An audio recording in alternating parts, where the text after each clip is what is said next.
Today we ponder more about the packs than we do the patch. Find out what's going on as I hereby invite everyone to join me on my adventures through Marvel Snap. Hey everybody, it's Annabelle. So we got a brand new patch. It just came out. It is currently live. It is currently up. It is currently running. But since the patch doesn't do that much to the game, this time around we're going to talk a lot more about the pack news that we got yesterday and a little bit about the patch that we had on April 1st. So let's start at the beginning and work our way backwards through time. So in this recent patch we had 5 buffs and 2 nerfs. So let's start with the nerf that everybody's talking about. The nerf that I think a lot of people are talking about is Rocket and Groot. Rocket and Groot got changed from a 3-3 to a 3-2. The whole reason that this got a change was to give some sort of viability to the 3 slot to have it fight against Patriot, because a lot of people were just playing this down on the Patriot lane, and if somebody played down on there, this would have been a 5 at that point, which was really hard to win if you played Patriot on 2. So they shaved the point off it. The other one that we got as a nerf from this time around is M.O.D.O.K. M.O.D.O.K got changed from a 5-8 to a 5-7. This one kind of upsets me more than a lot of the other ones that we've had recently, because of the simple fact that for so long, so wide, so many patches, M.O.D.O.K was a Series 4 and stayed a 5-8 and had no problem being a 5-8. And it seems like now that he's finally changed to a 5-7 and, changed to a Series 3, this is when they knock a point off of him. I partially concerned that they might not have knocked a point off of him if he didn't be a Series 3 at this point, because everybody has access to this M.O.D.O.K. It's been a linchpin of discard forever, and I get it, but it's really the only thing that this card has for a lot of the discard decks, and for one discard deck to be ruining this and killing this card, which basically is in every good discard deck, is kind of a weird change, considering that everybody has a M.O.D.O.K. And it almost seems like they need to take a look at some of the other cards that exist in discard to see what happens. Now to get to the buffs. First buff that we have is Devil Dinosaur. Devil Dinosaur got moved from a 5-3 to a 5-4. This is not a big buff to Devil Dinosaur. I'm not sure this is make a Devil Dinosaur deck exist in the future. There's almost, and I mean almost, a part of me that says that it's going to be +3 power and it get knocked down somewhere along the way in the future. That would be a big buff for Devil Dinosaur, but considering the fact that the most this can get unless you do something really weird is +12, and that's, I mean, you're at a 16 already. And unfortunately, 16s are just not winning matches anymore. 5-16s are not winning matches. Bishop got a change from a 3-1 to a 3-2. Not gonna make Bishop C4. I'm sorry. Because of the fact that it's play a card instead of summon a card, there are too many cards that summon and not enough cards that rank play. No one has been playing Bishop, and this isn't gonna make Bishop go up. Next one that we have is Patriot. Patriot went from a 3-1 to a 3-2. Basically, nothing changes about Patriot. You're never playing Patriot for the power spike on the Patriot lane. You're play in it for making the drones bigger or your rocks bigger or anything else bigger. And honestly, it's almost at the point where I could do +3 and I'm not sure it would kill the game. It wouldn't help the game either, but I'm not sure if it would kill the game. And that's only because Ongoing just really still doesn't have quite that home yet. And last but not least is Red Wing. Red Wing got changed from a 3-4 to a 3-5. Nobody cares about Red Wing. I would almost rather Red Wing be brought down to a 2-2. It needs a little more turns. It's coming out on 3 is too hard for it to do anything. The fact that it picks a card at random from your deck and you can't control it. This is part of the problem that Symbiote Spider-Man has. And as long as it has a problem the same as Symbiote Spider-Man, it's not going to see play. If you're looking for a 3-5 that you want to play,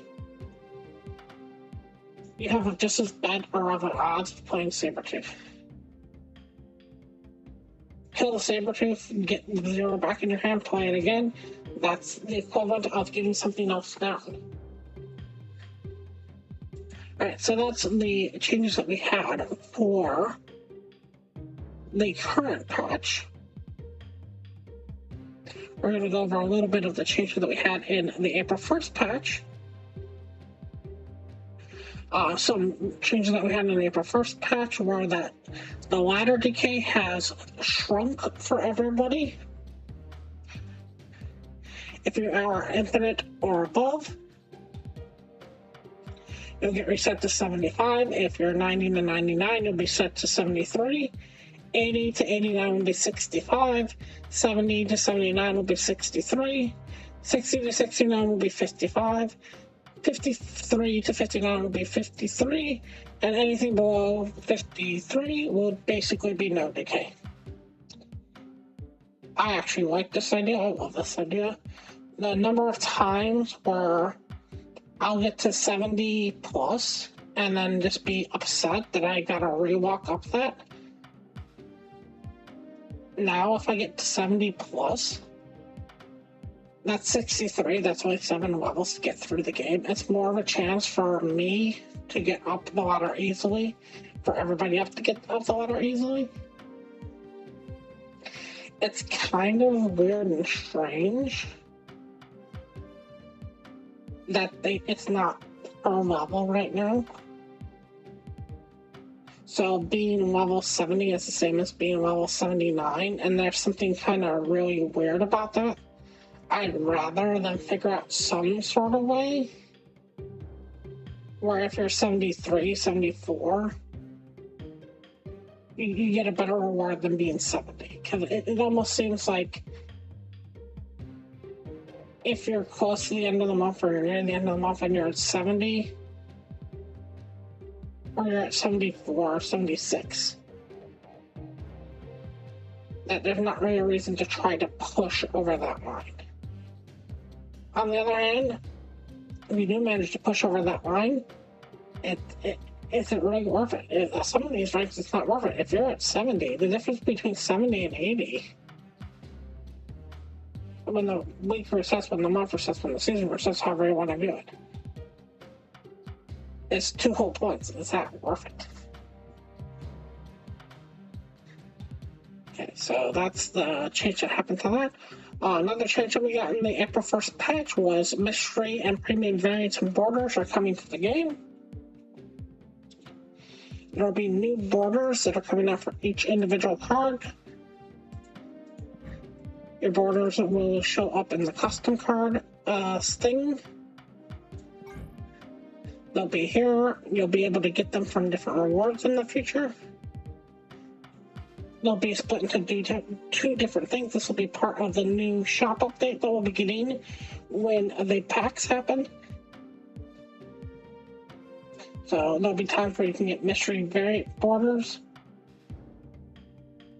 And they'll be in the rarer of the borders, and then we'll just have the normal mystery borders. So a lot more chance to make your card all pretty. Another change that happened in the April 1st pack is now if you own any mastery of a card. So let's go to mastery real quick again. And let's flip my mastery upside down real quick. Let me see if I can find somebody here real quick. Okay, so here with Moon Knight, even though I only own 2 different things for Moon Knight, I've never fully split the Moon Knight, I now can customize the Moon Knight. So if you get any variant on any card, your customization option now opens. I actually kind of like this idea. I actually think that having the customized option available to you from day one should be the new default option. I think you should only have maybe the custom option. Maybe like 1 extra option, just 2 custom options per se. Because going into the custom option is just so nice. Seeing all the different versions you have, seeing all the different borders you have, seeing all the different splits you have, making the card your own, I think that's lovely.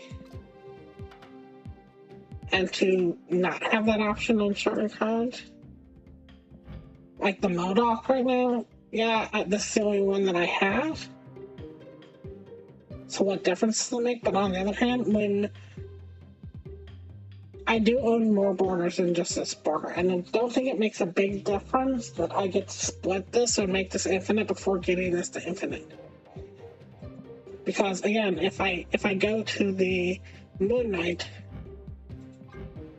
and I go to the edit, this is the infinite split of it. Even though I don't have the technical infinite split here. So I can still go into the borders and still do the infinite on this. Even though I don't technically own the infinite split. See, here's the infinite split, even though I don't technically own it and never got it from Moon Knight. It's still there. So I think it's something that I think they just need to push to being the default for everything going forward. I think it's a real nice feature. But it is something that they've made a change to. Alright, so that's the patches that we've gotten recently. Let me move off this one. Alright. So now we're going to talk about the Series Pass cards. So the Series Pass cards are coming out, they're going to be live, they're going to be up, they're going to be running. This is going to be happening starting on April the 28th.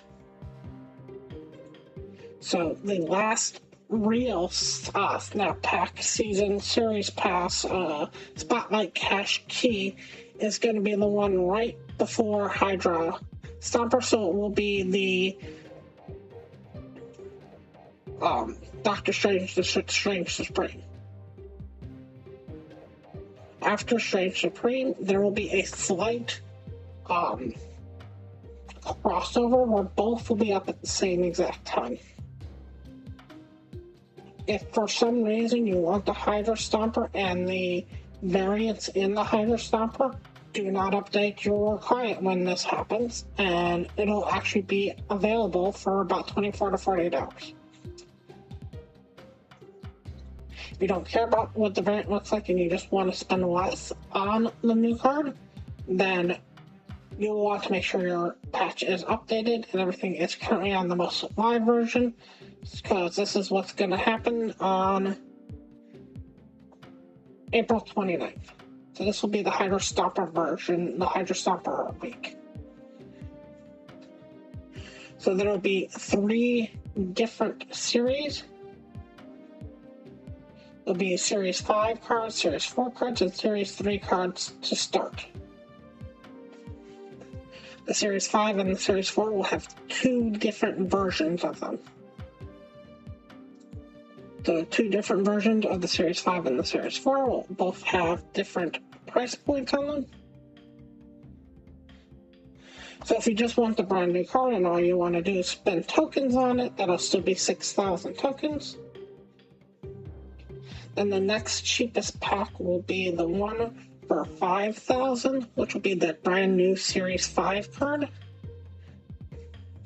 When this goes live, this will include the season of What If and the BC Avengers, or the Avengers from before times.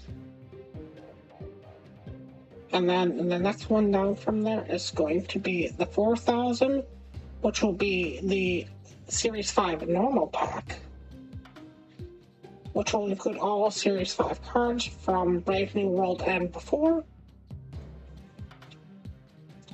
Then the next one down from that is the seasonal Series 4 pack, which will be 2,500 tokens, which will include the What If season, the BC Avengers, and the Brave New World in it. And below that, the next one down will be the normal Series 4 pack, which will be 2,000 collector's tokens, which will be the Dark Avengers and anything before. And last but not least, or last and least I should say, will be the Series 3 cards. The Series 3 cards will be available for 6,500 collector's tokens. With this change happening, Second Dinner is getting rid of the normal 1,000 collector's pull in the Spotlight caches. So like right now, if you wanted to, you could go to the shop, and if you had a Series 3 that you were missing, you can go to the token shop and buy one for 1,000. Obviously, they're getting rid of that since 650 is less than 1,000. For the most part, I really do believe that all these packs came in about where I thought they would end up. The Series 5 and Series 4 are basically about the price that I thought they would be. A lot of them I wish would be 500 tokens cheaper, but I get where they're coming from. The only one that I think got a little overpriced might be the Series 3 itself.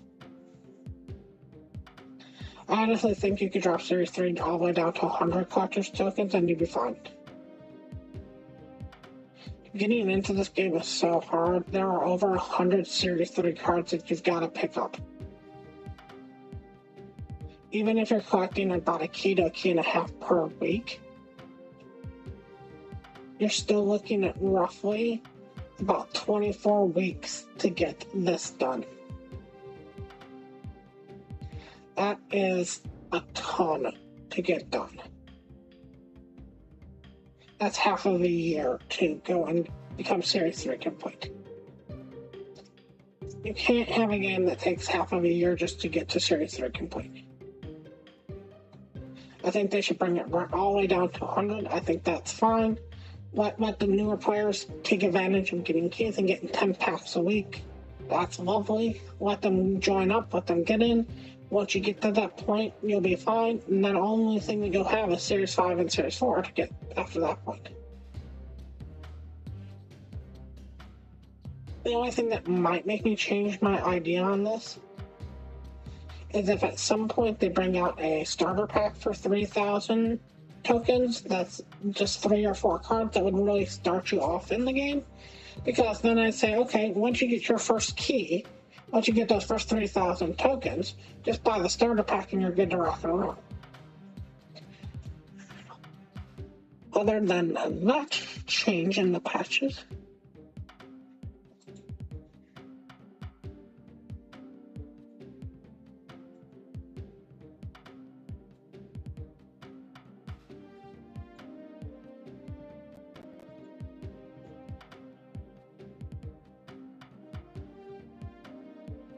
the new patches, when they come out and they're live, will let you take a look at what's inside each individual pack, the cards that you're missing.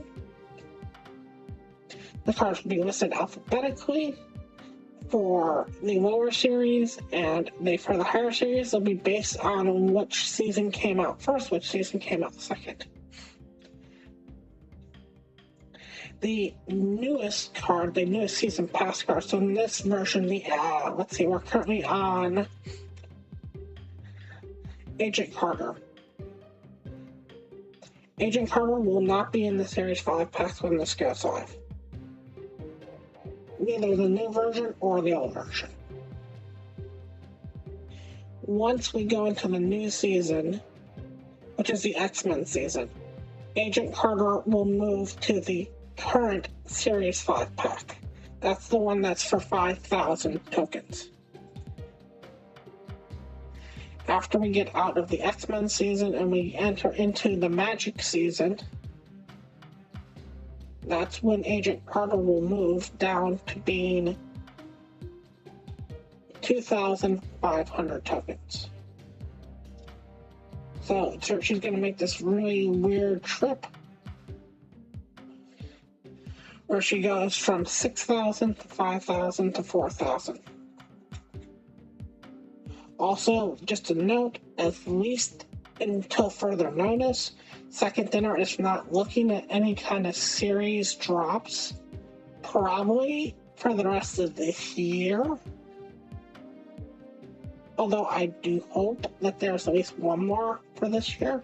I think you really do need those series drops to happen. It's a good catch-up for newer players. But I'd be shocked if we get even a mention of a series drop before the end of this year. Last but not least, part of this is we're getting a little bit more rewards for everybody every day.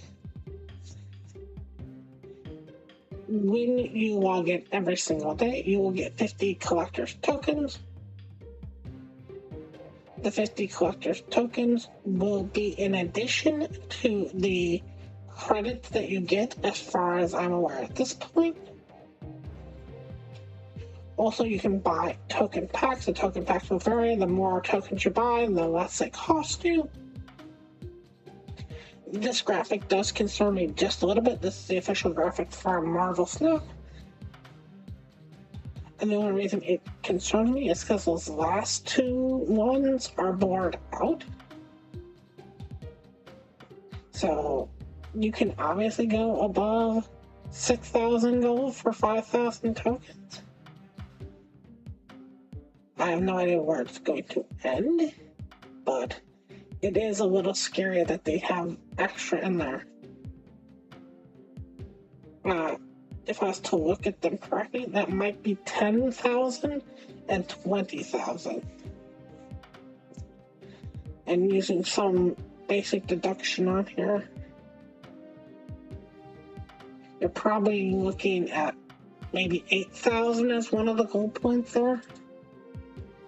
The only reason I bring up 8,000 as one of the gold points is because if you go into the shop, you can easily pick up 8,000 gold. 8,000 gold would basically be $100. So I have a feeling that at least one of these is going to be $100 bundle that you can buy anytime you want to. So all in all, I don't have an issue with the pack except for the Series 3 pack. I honestly think the Series 3 pack could come down way lower. I think it'd be fine in 100. I don't think you'd lose money on the 100 because you can get them easily in the just normal caches. You're just taking and making it so that somebody doesn't have to waste half a year to get up and running to the game. You can maybe get somebody up and running within like a month or two. Anyways, I want to thank you all so much for watching, and as always, remember, play for fun.